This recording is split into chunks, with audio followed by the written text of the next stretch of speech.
পানির উপর ভাসছে গোটা একটি স্কুল। নৌকায় ভেসে ভেসে চলছে স্কুলের পাঠদান। ডিঙির উপর স্থাপন করা আছে সৌরবিদ্যুতের প্যানেল, যার সাহায্যে নৌকার ভেতরে চলছে ল্যাপটপ ও ইন্টারনেট, জ্বলছে লাইট। খালবিল দিয়ে বয়ে চলা নৌকাটি তীরে গিয়ে শিক্ষার্থীদের তুলে নিচ্ছে। বাংলাদেশের মতো দুর্যোগপ্রবণ অঞ্চলগুলোতে প্রতি বছর বন্যার কারণে ঝরে পড়ে হাজার হাজার শিশু। ভাসমান নৌকা স্কুলের মাধ্যমে প্রাথমিক শিক্ষার সুযোগ পাচ্ছে প্রত্যন্ত অঞ্চলের শিক্ষার্থীরা। আমি অঙ্ক শিখছি, নামতা শিখছি, যোগ বিয়োগ শিখছি, ছড়া শিখছি, আগুন লাগার কারণ শিখছি। বাংলাদেশের পাবনা জেলার ভাঙ্গুড়া উপজেলায় ২৬টি নৌকা স্কুলে ভর্তি আছে ২,০০০-এর বেশি শিক্ষার্থী। একটি বেসরকারি সাহায্য সংস্থার অধীনে পরিচালিত এই ভাসমান স্কুলগুলো গ্রাম থেকে গ্রামে ঘুরে বেড়ায়। সারা বছর ধরে নিরবিচ্ছিন্নভাবে চলে শিক্ষাদান।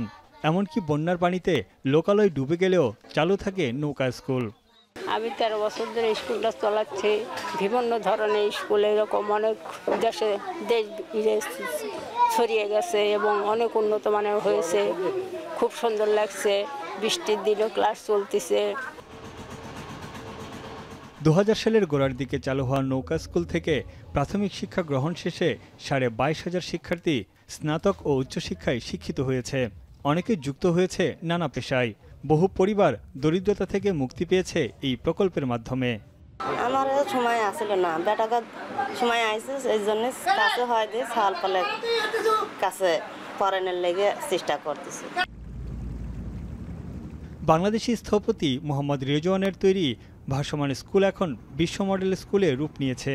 জলবায়ু পরিবর্তনের ঝুঁকির মুখে থাকা নাইজেরিয়া, ফিলিপিন্স, কম্বোডিয়া সহ বেশ কয়েকটি দেশে চালু রয়েছে মডেলটি।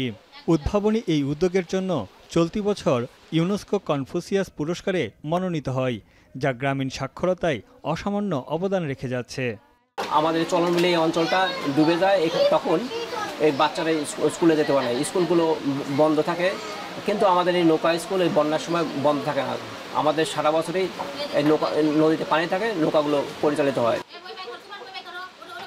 এই উদ্যোগ কেবল শিক্ষাখাতে নয়, বরং দীর্ঘমেয়াদী জলবায়ু পরিবর্তন মোকাবেলায় সচেতনতা গড়ে তুলছে।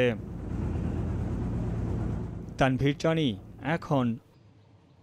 4 গুণ শক্তিশালী এনজাইম ও অধিক ফেনা সমৃদ্ধ অরিক সিলভার ওয়াশ মাত্র 70 টাকায়।